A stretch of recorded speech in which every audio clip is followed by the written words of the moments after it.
أشرقت نفسي بنور من فؤادي حينما رددت يا رب العباد. روزہ سے یہ مشق کرایا جاتا ہے کہ انسان کے اندر اللہ کا ڈر پیدا ہو جائے. دیکھیے، روزہ رکھ کر انسان اس بات کی کوشش کرتا ہے کہ وہ اللہ تعالیٰ کے حکموں کو پورا کرے، اور اس کو بہت موقع ملتا ہے پانی پینے کا. کلی کرتے وقت وہ ایک قطرہ پانی کا حلق کے نیچے اتار کر اپنے حلق کو تسکین بخش سکتا ہے، لیکن اللہ کا خوف، اللہ کا تقوی اس سے مانع ہوتا ہے. اسی وجہ سے تقوی کی گویا روزے کے ذریعے مشق کرایا جاتا ہے. آپ دیکھیے کہ جتنے احکام ہے شریعت میں، اس سے 5 چیزوں کی حفاظت مقصود ہوتی ہے، اور ان 5 چیزوں کی حفاظت کا راز تقوی میں مضمر ہے. وہ 5 چیزیں کیا ہیں؟ دین کی حفاظت، جان کی حفاظت، مال کی حفاظت، نسل کی حفاظت اور عقل کی حفاظت. انسان کی زندگی میں جب تقوی آ جائے گا تو وہ اپنے دین پر ثابت قدم رہے گا، دین کی حفاظت کرے گا، اپنے عقائد کو درست کرے گا، اپنے پڑوسیوں کے عقائد کو درست کرے گا. اور اگر تقوی نہیں ہے تو وہ خود باطل عقائد میں پھنس جائے گا، اور جو ہے باطل افکار و خیالات میں وہ مبتلا ہو جائے گا، جس کی وجہ سے اس کا ایمان ضائع ہو جائے گا، دین پر وہ ثابت قدم نہیں رہ سکے گا. تقوی ہی ایک ایسی طاقت ہے جو انسان کو دین پر باقی رکھتی ہے اور ثابت قدم رکھتی ہے. اسی طریقے سے تقوی ہی ہے جو جان کی حفاظت کرتا، جس کے ذریعے سے جان کی حفاظت ہوتی ہے. انسان کو اگر خدا کا ڈر ہوتا ہے تو وہ خودکشی نہیں کرتا، اپنے جان کی بھی حفاظت کرتا ہے. اللہ پر ایمان ہوتا ہے تو خودکشی کا خیال بھی نہیں آتا ہے، اور انسان اپنی صحت کا خیال رکھتا ہے، جو شریعت نے حکم دیا ہے اس کا پورا لحاظ کرتا ہے، اور دوسروں کی جان کی بھی حفاظت کرتا ہے. غلط اس کو تکلیف نہیں پہنچاتا، غلط طریقے سے اس کا قتل نہیں کرتا. اور اگر تقوی نکل جائے زندگی سے تو لوگ ناحق پھانسی کا آرڈر کرتے ہیں اور ناحق لوگوں کا قتل کرتے ہیں. اپنے مقاصد کو پورا کرنے میں کس کو اور کتنوں کو جان سے ختم کر دیں، اس کی کوئی ان کو پرواہ نہیں ہوتی ہے. لہذا تقوی یہ جان کی بھی حفاظت کرتا ہے اپنے، اور دوسروں کی جان کی بھی حفاظت کرتا ہے. ایسے ہی تقوی سے مال کی بھی حفاظت ہوتی ہے. اگر انسان کی زندگی میں تقوی ہوتا ہے تو اپنے مال کی حفاظت کرتا ہے، فضول خرچی نہیں کرتا، ناجائز کاموں میں خرچ نہیں کرتا، کیونکہ جو لوگ ناجائز کاموں میں خرچ کرتے ہیں وہ شیاطین کے بھائی ہیں. ان المبذرین کانوا اخوان الشیاطین. تو انسان دوسرے کا حق نہیں مارتا، دوسرے کی زمینوں پر قبضہ نہیں کرتا، ناجائز طریقے سے کسی کا مال حاصل نہیں کرتا. رشوت ہے، سود ہے، اور ناجائز طریقے کی کمائی ہے، اور ناحق لوگوں سے مال لینے کے جتنے طریقے ہیں ان سب کو چھوڑ دیتا ہے صرف تقوی کی وجہ سے. اور اگر یہ تقوی ہی نکل جائے تو انسان کا نہ خود مال محفوظ رہتا ہے اور نہ دوسرے کا مال محفوظ رہتا ہے. انسان کی زندگی سے جب تقوی نکل جاتا ہے تو وہ چور ہو جاتا ہے، وہ رشوت خور ہو جاتا ہے، وہ سود خور ہو جاتا ہے، وہ ڈکیت ہو جاتا ہے، وہ طرح طرح سے لوگوں کے مال لوٹتا ہے، کبھی قانون بنا کے لوٹتا ہے، کبھی بلا قانون بنائے لوٹتا ہے. تو یہ سب کے لیے ضروری ہے تقوی. ایسے ہی چوتھی چیز ہے تقوی کے اندر نسل کی حفاظت. اگر تقوی ہوگا تو انسان کی نسلیں محفوظ رہیں گی، انسان کا خاندان محفوظ رہے گا، انسان کا قبیلہ محفوظ رہے گا. اور اگر تقوی نہیں ہے تو انسان صبح کسی کے ساتھ گزارے گا، رات جو ہے کسی اور کے ساتھ گزارے گا، اور جو ہے وہ اپنے اور غیر میں فرق نہیں کر پائے گا، اور جو ہے نسل کو تباہ اور برباد کر دے گا. نہ خاندان محفوظ رہے گا، نہ قبیلے محفوظ رہیں گے، نہ خواتین کی عزت اور آبرو محفوظ رہے گی، سب کی عفت جو ہے خطرے میں رہے گی. اور آج دیکھیے آپ کہ لوگوں کے دل سے تقوی نکل گیا، اللہ کا خوف نکل گیا تو کس طریقے سے سرے بازار خواتین کی عزتیں ناموس ہو رہی ہیں. اور ان کا کس طریقے سے جو ہے عزتوں کو لوٹا جا رہا ہے۔ آپ دنیا کی اسکرین پر اور دنیا کے الیکٹرانک اور پرنٹ میڈیا کے اندر پڑھیے اور دیکھیے کہ کس طریقے سے لوگ غیر محفوظ ہیں، لوگوں کی عزتیں غیر محفوظ ہیں، لوگوں کا مال محفوظ نہیں ہے۔ ان سب کی وجہ تقوی کا نہ ہونا ہے۔ اسی طریقے سے پانچویں چیز ہے عقل کی حفاظت۔ اگر انسان عقل کی حفاظت کرے گا تو تقوی ہی کے ذریعے ممکن ہے۔ اگر تقوی نہیں ہے تو عقل کی حفاظت نہیں ہو سکتی۔ اسلام نے ان پانچوں چیزوں کی حفاظت کا بہت زیادہ اہتمام کیا ہے۔ عقل ہی کی حفاظت کی وجہ سے قرآن کریم میں شراب کو حرام قرار دیا گیا ہے۔ یوں فرمایا یا ایھا الذین آمنوا انما الخمر والمیسر، تو شراب کو حرام قرار دیا گیا صرف اس وجہ سے کہ وہ عقل کو بیکار کر دیتا ہے، سوچ و خیالات کو باطل کر دیتا ہے۔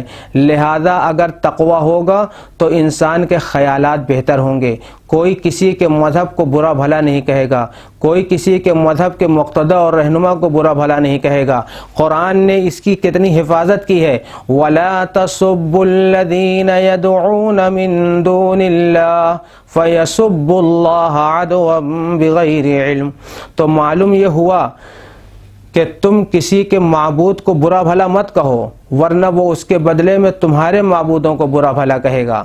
تو قرآن نے زبان کی، عقل کی اور جو ہے نسل کی، مال کی، دین کی، مذہب کی حفاظت کا ذمہ لیا ہے، اور ان سب کا سبب بتایا ہے تقوی، اور تقوی آتا ہے روزے سے۔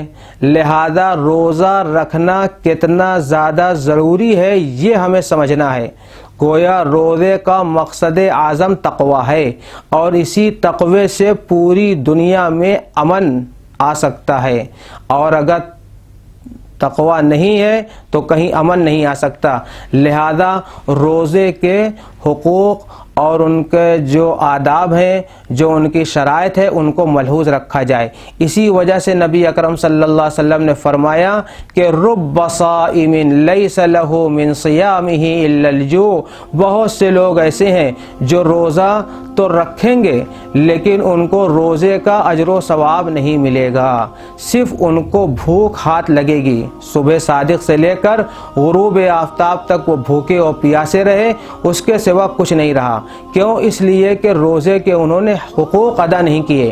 اسی وجہ سے بخاری شریف کی ایک روایت ہے کہ نبی اکرم صلی اللہ علیہ وسلم نے فرمایا کہ جس شخص نے روزہ رکھا اور جھوٹ بولنا نہیں چھوڑا، اللہ تعالیٰ کو اس کے کھانا چھوڑنے اور پانی چھوڑنے کی کوئی حاجت اور ضرورت نہیں ہے۔ یعنی اس نے بلا وجہ جو ہے روزہ رکھا، اور جو ہے روزہ اس نے جھوٹ سے نہیں رکھا، لیکن کھانے اور پینے سے جو ہے اس نے روزہ رکھا۔ آپ کو معلوم ہونا چاہیے کتب علیکم الصیام جو ہے نا، اس کے اندر روزہ تمام چیزوں پر فرض کیا گیا ہے۔ تم پر روزے فرض کیے گئے، یعنی تمہاری آنکھوں پر بھی روزہ فرض ہے کہ آنکھیں گناہ نہ کریں، تمہاری زبان پر بھی روزہ فرض ہے کہ زبان غلط نہ بولیں، تمہارے ہاتھ اور پیر پر بھی روزہ فرض ہے، تمہارے خیالات پر بھی روزہ فرض ہے کہ تمہارے دل میں غیر اللہ کا خیال نہ آئے۔ تو کتب علیکم الصیام صرف یہی روزہ نہیں ہے، بلکہ حقیقی روزہ یہ ہے۔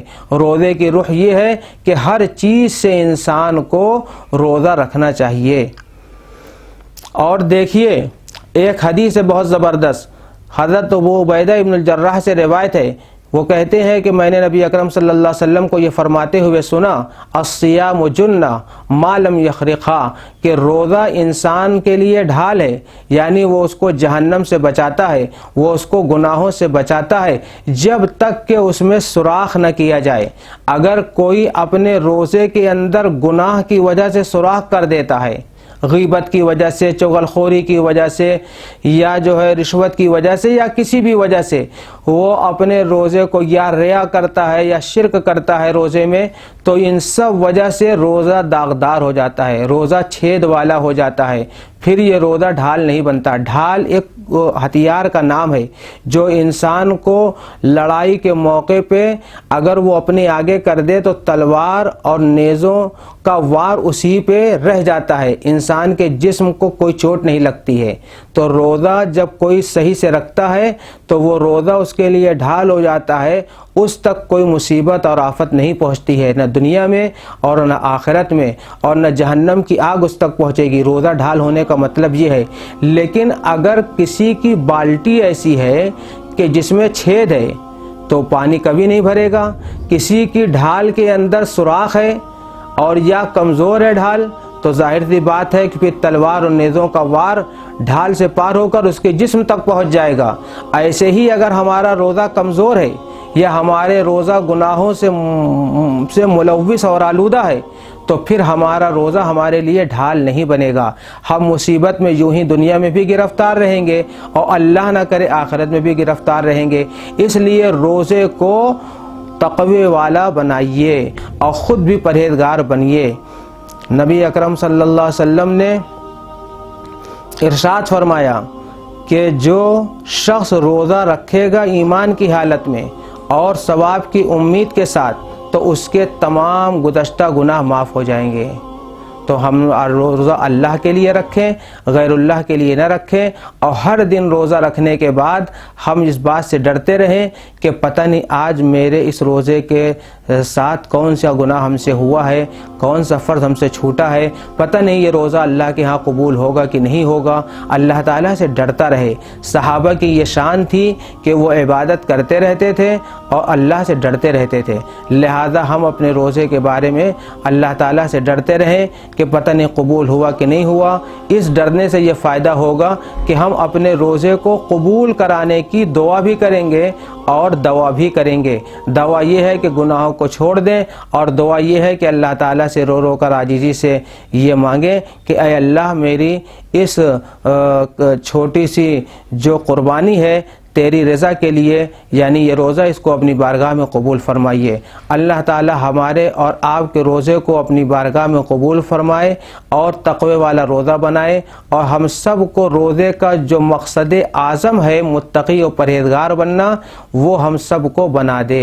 وآخر دعوانا ان الحمد للہ رب العالمین۔